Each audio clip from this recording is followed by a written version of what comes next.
इंदौर की जनता अब ले सकेगी राहत की सांस। पूरे शहर में सुगम यातायात में बड़ा अड़ंगा बना बीआरटीएस अब तोड़ा जाने लगा है। करीब 11 किलोमीटर लंबा ये कॉरिडोर 300 करोड़ रुपए में बना था, मगर बदलते वक्त के साथ ये शहर की जरूरत नहीं मुसीबत बनकर रह गया था, जिसे हटाने की मांग लंबे समय से हो रही थी। कब तक मुक्ति मिलेगी इंदौर को बीआरटीएस से, देखिए हमारी इस खबर में। तस्वीर इंदौर की है, जहां हाईकोर्ट के आदेश के बाद बीआरटीएस यानी कि बस रैपिड ट्रांजिट सिस्टम की विदाई के दिन आ गए हैं। शुक्रवार रात करीब 11:30 बजे जीपीओ चौराहे से लेकर शिवाजी वाटिका चौराहे के बीच के हिस्से को तोड़ा गया और भोपाल के बाद इंदौर से भी 11.5 किलोमीटर के कॉरिडोर को हटाने का काम शुरू हो गया। इस काम को पूरा करने में प्रशासन को लगभग 4 महीने का समय लगेगा। अब सवाल यह है कि सरकारी खजाने में से 300 करोड़ रुपए निकालकर साल 2013 में जिस ड्रीम प्रोजेक्ट को बनाया गया था, उसके बाद उसे तोड़ने में होने वाले खर्च तक की जिम्मेदारी किसकी है? इस प्रोजेक्ट के हटने से जनता को फायदा हुआ है या नुकसान, उसे समझने से पहले पूरे प्रोजेक्ट को समझें। इस 11.5 किलोमीटर लंबे कॉरिडोर को निरंजनपुर से लेकर राजीव गांधी चौराहे तक बनाया गया था, जिसमें 20 स्टॉप है और 12 स्टेशन शामिल हैं। 49 बसें इस रूट पर चल रही थी, जिसमें से 29 बसें इलेक्ट्रिक और 20 डीजल बसें हैं। 70,000 से ज्यादा यात्री रोजाना आई बस में सफर करते हैं, जिसमें से ज्यादातर छात्र और नौकरी पेशा लोग शामिल हैं। हालांकि बसों का संचालन जारी रहेगा। अब इस खबर के दो पक्ष हैं।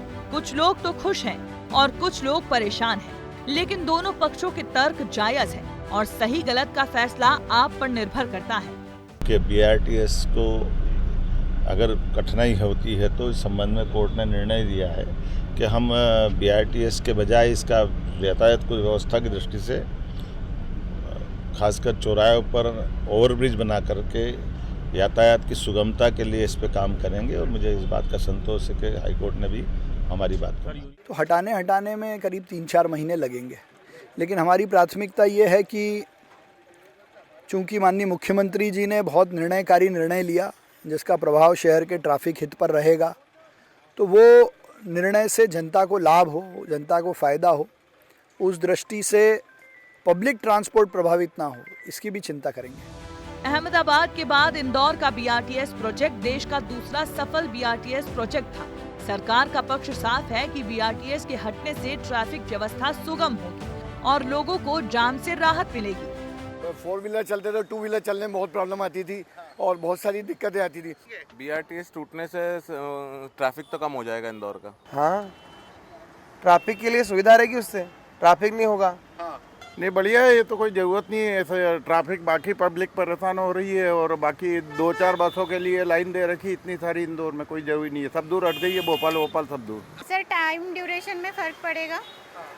जो वर्क टाइम में प्रॉब्लम आती है ना कि जल्दी ऑफिस में अपन को रीच करना होता है, तो उसमें डिले की प्रॉब्लम अपन फेस करेंगे। दिक्कत ये आएगी हमको कि टाइम जो है वो बहुत ज़्यादा लगेगा। जैसे मैं सत्य साई से सीधे सिलिकॉन सिटी तक चली जाती हूँ अभी आई बस में बहुत इजीली, और तब जो है वो अभी मुझे पहुँचने में पूरा जो है वो करीब 40 मिनट्स लगते हैं, तो तब कम से कम मुझे लग रहा है कि मुझे 1.5 घंटा लगेगा। मेरा ये मानना है, जैसे इंदौर में बहुत हैवी रश रहता है, यहाँ पे आप देख सकते हैं कितना ट्रैफिक है। बहुत सी बार यहाँ पे इमरजेंसी केसेस होते हैं, तो लोगों को आने जाने में दिक्कत होती है। वो बहुत सेफर ऑप्शन था, लोगों की जानें बच सकती थी। महापौर पुष्यमित्र भार्गव का कहना है कि शहर में इंटरसिटी बसों की संख्या बढ़ाई जाएगी। 900 बसें चलाई जाएंगी। केंद्र और राज्य सरकार से 500 बसों का प्रस्ताव मंजूर हो चुका है और 400 बसों के लिए कोशिश जारी है। हटाए गए बीआरटीएस स्टेशन के आसपास दूसरे स्टेशन बनाए जाएंगे और लोगों की सहूलियत के लिए सड़क के दोनों ओर बस स्टैंड भी बनाए जाएंगे। यह बीआरटीएस दिल्ली और अहमदाबाद की तर्ज पर बनाने की प्लानिंग की गई थी, लेकिन यह प्रोजेक्ट शुरू से ही फेल होता चला गया था। इसका काफ़ी विरोध भी किया गया था, लेकिन उस विरोध को भी दरकिनार कर दिया गया था। बीआरटीएस के निर्माण के समय ही कई हादसे हुए थे, जिसमें कई लोग घायल हुए थे और कुछ लोगों को तो अपनी जान से भी हाथ गंवाना पड़ा था। अब जब यह बीआरटीएस हटाया जा रहा है तो इंदौर शहर का जो ट्रैफिक है वो जरूर सुकून की सांस ले सकेगा। बंटी राठौर के साथ पुनीत विजयवर्गीय, विस्तार न्यूज़, इंदौर। आने वाले वक्त में बीआरटीएस इंदौर में इतिहास बनकर रह जाएगा, मगर शहर की जनता ये सवाल जरूर पूछेगी कि जब बीआरटीएस जरूरी नहीं था तो फिर इसे बनाया क्यों गया। किसने बनाई थी इसकी योजना और किसने जोर देकर इसे बनवाया। बीआरटीएस को यदि बनाने में 300 करोड़ रुपए लगे थे तो इसे तोड़ने भी इतने ही पैसे लगेंगे। कौन है इस बड़ी राशि को खाक में मिलाने का गुनहगार, जनता को तलाशना होगा।